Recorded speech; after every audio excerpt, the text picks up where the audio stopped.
Goeiemôre en welkom by Op die Tafel.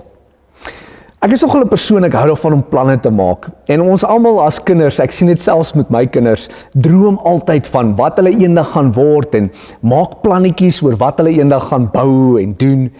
En hoe ouer ons raak, hoe meer volwasse raak ons planne. Ons droom oor ons wil teen hierdie ouderdom getroud wees, ons wil finansiëel op 'n sekere plek wees of ons wil 3 of selfs 4, 5 kinders hê eendag.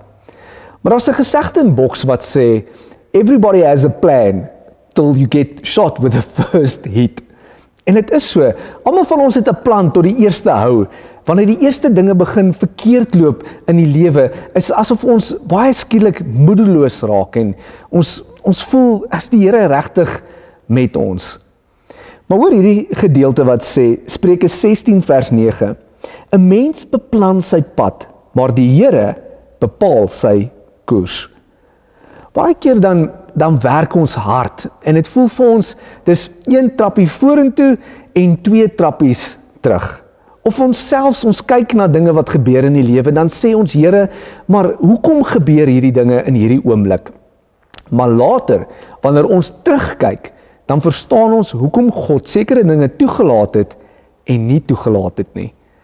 God is die een wat ons lewe bepaal. En wanneer ons op hom vertrou, soos 'n kind wat vertrou, dat hy die plan verstaan, dat hy die groter visie verstaan, sal ons op 'n plek kom waar daar 'n vrede in ons hart is om te sê, God bly in beheer. En hy laat alles ten goeie meewerk vir die wat hy liefhet.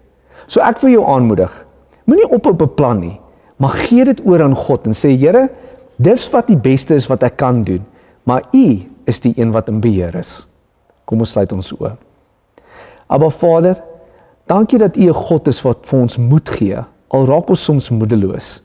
Dankie dat ons kan weet dat U lief is vir ons en dat U alles ten goeie laat meewerk vir die wat U liefhet. En ons sê, Amen.